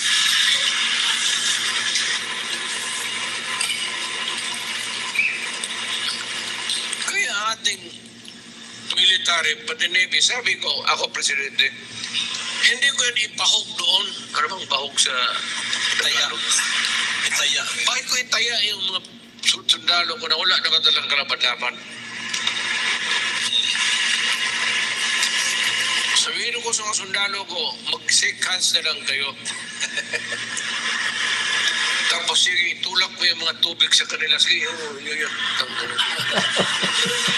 West Philippine Sea, East Philippine Sea, gusto mo dito sa Pacific, iyon na yan. Bakante man yan. Yung boundary natin. O sige, diyan kayo. Pag-parking kayo, agawin ninyo. Wala, tubig ko na yan. Huwag lang, you know. Sabi ko kay Presidente, kami mga Pilipino, mahirap lang. So, sana maintindihan mo na maraming Pilipino dyan nangingisda. Be kind to us because we are poor. Alam mo si President Xi Jinping must be there for us to be safe. Wala man rin tayong magawa. Any other president of China would still insist na kanya yan. But itong tao na ito si President Xi Jinping, maawain. Kita mo hanggang ngayon, nakapag-isda pa yung mga... Kasi sinabi ko, maawa ka naman sa amin. And he understands the plight of the Philippines. Sabi na, ganun na yan ang ganun. And you can see what is his reaction. Makita mo, sige pang-isda yung Pilipino dyan. So kayo mga Pilipino, ibigay mo yung tubig lahat doon sa China. Yung mga isda, kunin mo lang lahat yun. Eh, wala nga tayong... Thank you, Mayor. Mayor, meron po tayong magtatanong from the studio. So, tawagan ko si Cathy Villanueva from the XRD. Good morning po, Pastor and Mayor. Mayor, isang taon na pong insurgency-free ang Davao Region at sa atin pong pag-iikot dito po sa mga probinsya dito sa rehiyon, ayon po sa mga LGUs, tuloy-tuloy ang pagbangon at paglago ng kanilang lugar sa pagpasok po ng mga investors na nakatulong sa total well-being po ng komunidad. Mayor, with the seemingly peaceful atmosphere po of Davao Region with its insurgency-free status, ano po kung meron pa ang kailangan gawin para masabi na tayo ay tunay at tuluyan na pong malaya sa impluwensya ng komunistang teroristang grupo? We are, I said, experiencing the impact of the Communist Party in PA, CPP at its lowest ebb. Kumbaga, low tide talaga sila. Hanggang paa na lang sila ngayon. And it is to the military and the police and the lowly CAFGO and the police that we should be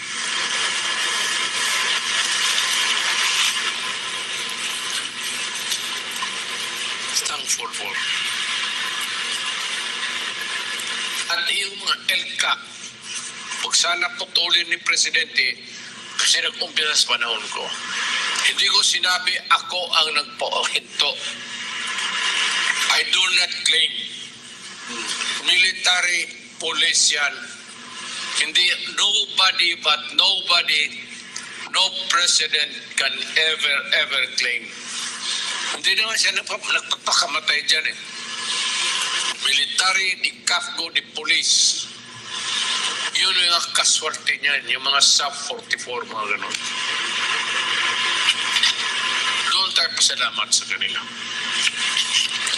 At kung na bababa man yan, because the military dismantled so many communist fronts. Front 52, itong front Davao, dito wala na. Kaya kayo mga dyan, may baril. Pag may nakita kayo, huwag na ninyong parilin na agad ninyo. Baski mag-isa, dalawa, tatlo.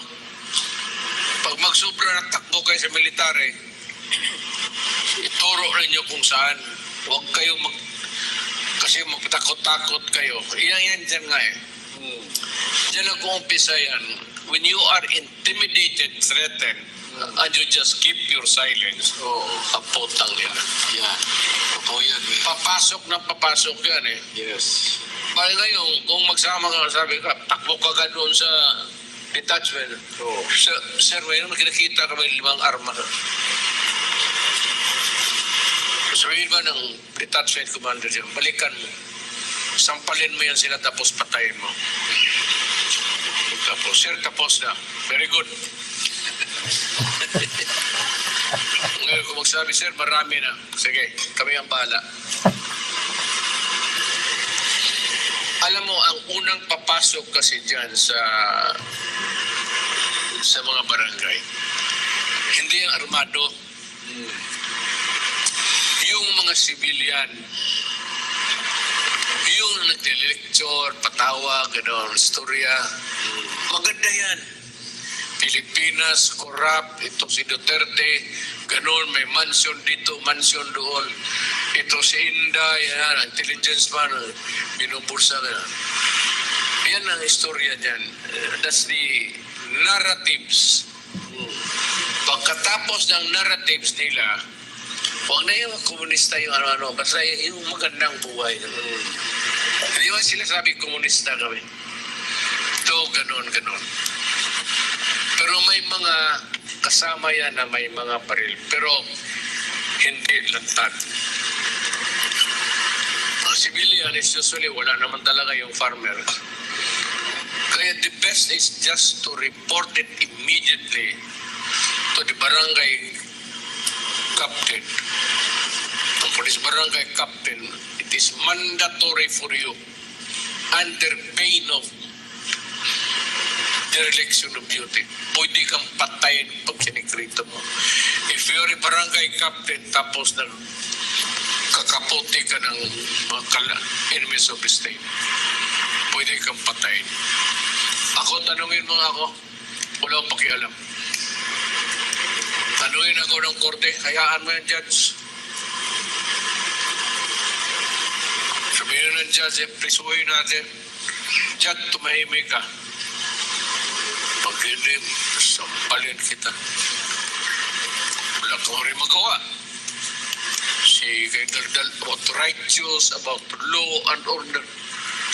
You know, it's not, those are mere words. Maganda pakinggan, law and order. Alam mo ba yung sa loob ng law and order, patayan yan. Hindi naman, peace and order. Do not ever think about the peace. Think about the order. In order to establish order, you have to use force and you have to kill if need be.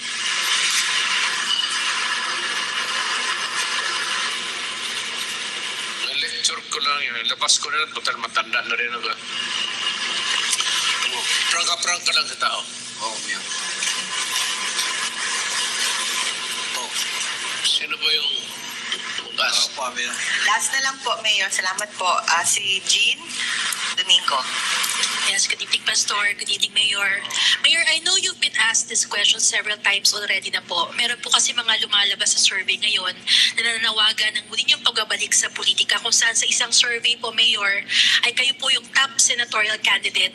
Kanina din po habang nakikinig kami sa inyo, nabibigyan po ng pag-asa yung taong bayan, Mayor, because makailang ulit niyo pong sinabi na kung kayo ang nasa pwesto. If given a chance, Mayor, may pag-asa po ba na tumakbo kayong muli in any position in the government po? Alam mo, may wondering, if I can use the word, is wala akong platform, you know. You just imagine, it's a platform where I can use to talk to the Filipino people in an official capacity. Magdaldal man ako sa inyo ngayon kung anong sabihin ko, walang impact yan. Pero kung nakatayo ako dito as a congressman or as a mayor or senador for that matter, may plataforma ako. I have a platform, legal, and I can talk to the people, and I will tell you, this is what this is what has happening or what happened and we have to do this. Wala ako niyan eh. Ngayon, sabi nila magtakbo daw ako ng presidente. Ang problema, ang mga anak ko. Pati ang asawa ko. Lalo na yung anak ko, lahat mahal ko man sila pero matanda na kasi itong tatlo. Yung anak ko sa second wife ko, hindi talaga papayag yan. Alam niya, nakikita niya ako na matanda na eh, college na. I walk with the limp, mayroon na akong baston. I sometimes sound monotonous kasi pabalik-balik ang discussion ko. Kasi I want to impress people of my cranial ability. Parang diskumpiyado ako na hindi kita makuha sa isa pa, which is really my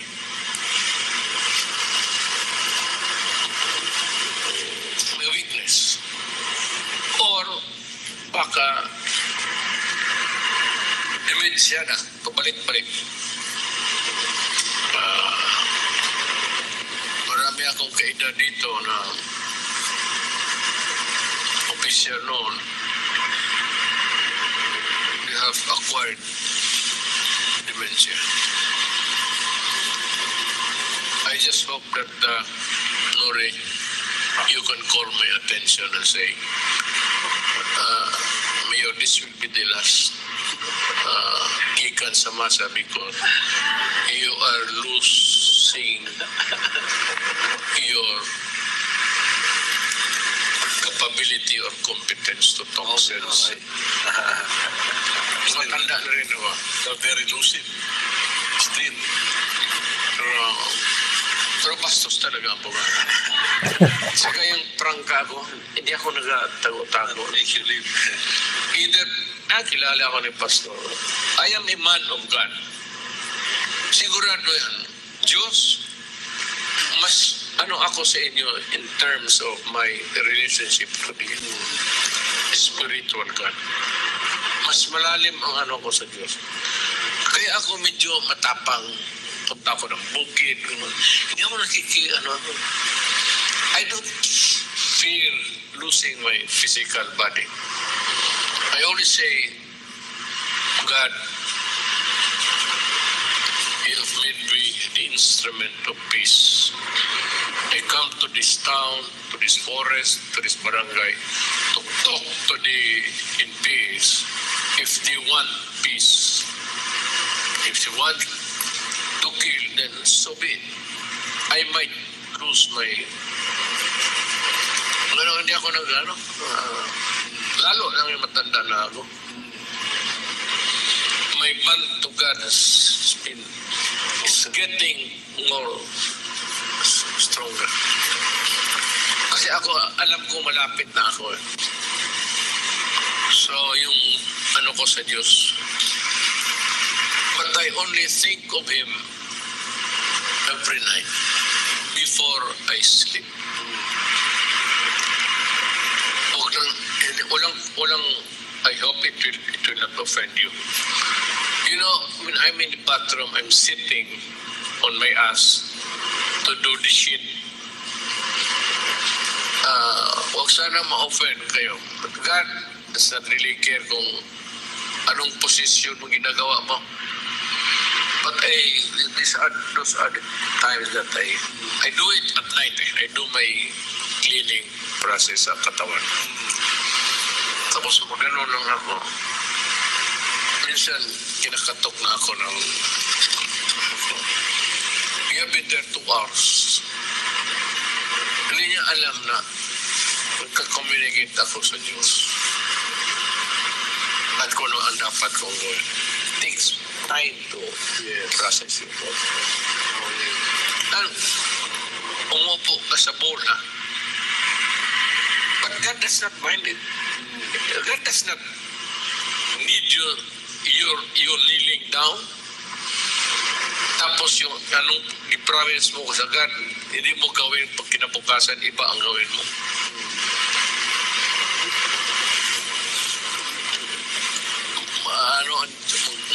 piss off ang ganyan. You sit there for, to clean your body. God will not mind it.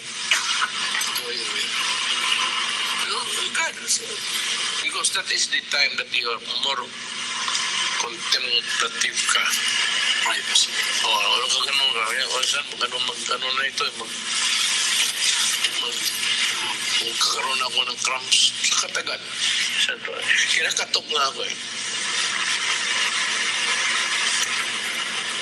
Kaya nga pag kinakatok, wala, plus kaagad ako. Tapos na ako. Ganun katagal. Ganun katagal. Hindi ko, pero alam niya, sinabi ko sir, I'm talking to God. I clean first my body. Tapos na, malinis na ang katawan ko. Then I just sit there. Dapat sa bounded tayo na. Sa gabi lang ako I will do it tonight. I'm sure pagbalik ko. Yes. I'll be talking to God.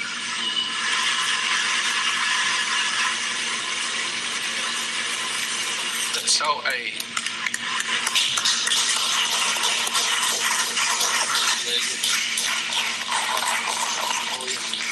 That's really true. Maraming salamat po, Mayor. Si Panelo, kanina man. Nawala na siya sa connection. Bukas na yung mga matanda o mga kinig-kinig dito kay... This is only good for the youth. So, Thank you. I hope I have not offended anybody. I'm just talking about issues. And personally, kung tayo, that would be a different story. I do not hate the Americans, but I said, I repeat, baka sabihin nyo, paparinig-rinig ako, papalik-balik. I'd rather talk to Xi Jinping. West Philippine Sea, usap tayo. Kasi ang Amerika, pati China, you have to cross the Pacific Ocean. But look at the hate for each other. Walang boundary yan, ha? Pacific. Pero yung missile nila nakatutok sa isa't isa.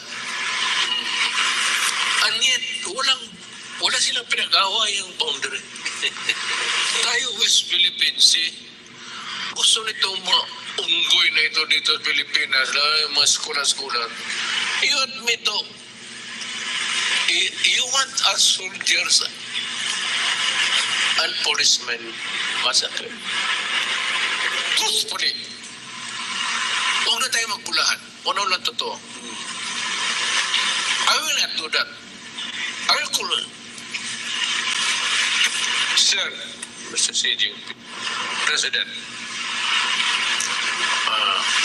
hear me out first before you make the decision. Pakinggan mo muna ako bago ka mag...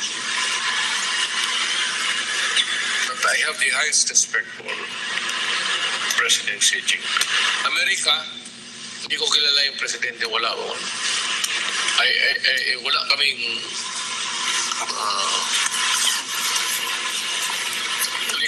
pareho kami, the rapport is very good. Ang presidente ng Pilipinas. Sa city. I remember nga, balikin ko ulit, ha? This will be the last. Ano sabi ng President, please, this is about Philippines. If anything goes there, please do not. We cannot afford a war. So he grumbled. Parang pati pa naman kayo kalit-lit, hindi nyo pakialaman ko pa. In English, pero paano na? Parang more of an irritation. Bakit pag ganun kalit-lit mo, patulan pa kita? So China is a thinking China. President Xi Jinping is a thinking president. Aywan ko, wala na akong pakialam dyan sa Amerika. Dito lang ako, kaya may problema ta sa West Philippine Sea. And the thinking president of China may not solve the problem, itong boundary, but he can provide an environment of peace. Again, I would refer you to China and America. The Pacific Ocean is so wide. There is nothing to talk about boundary. And yet they are ready to kill each other at a moment's notice.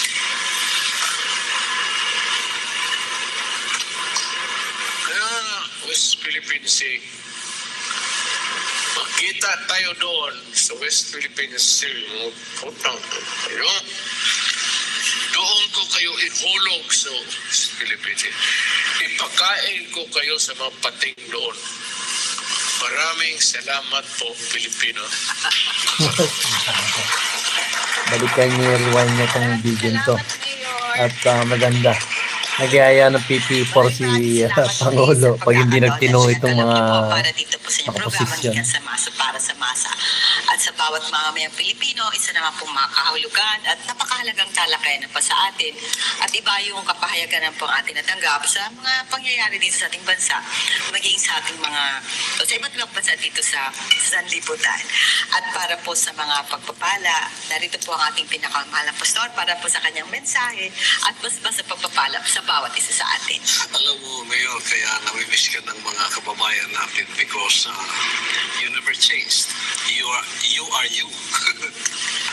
And what you see is what you get. Talagang with sincerity at sa iyong pamumuno bilang presidente namin noon and Mayor sa Davao, it's you always. That's you. Wala na iba pa. And you are always for us. So we thank our audience. Salamat po kami lahat sa inyo. Sa inyong panunood, pagkakasama, at sa inspirasyon na ibinibigay ng ating Pangulo sa ating mga kababayan na kuminsan ay nawawala ng pag-asa. Nandito pa noon po ang ating pinakamamahal na dating Pangulo na palaging may mga gabay at may mga advices para po sa ating pamayanan. So we thank you po, Mayor, sa inyong panahon. Alam namin na kayo ay nangangailangan ng tamang rest. Ngunit pagka ikat sa MASA para sa MASA, walang oras na inyong iniinda kundi nandito kayo. So we thank you so much and may the Father in heaven bless you. And narinig po natin ng ating Mayor na how deep is his devotion to God all alone in the privacy of his own home. Kaya ako sa mga kapahayagan ko ay madaling may pahayag ang ating butihing Mayor. Kahit sa kanyang pagka-presidente, before that happened, talagang he was already destined, appointed of God for this time in the Philippines. Ngayon, that is our template of leadership. We always look up to that. So salamat po, Mayor, sa inyong time at sa inyong mga gabay sa ating bansang Pilipinas na pinagkakakitaan namin ng inspirasyon. Salamat din sa iyo. At pagpalay tayo lahat. Salamat din Pastor Polo Quiboloy sa pagbibigay ng kortesiya para ipalabas ko ito. Salamat. See you on my next vlog, guys. Salamat po. Syukran.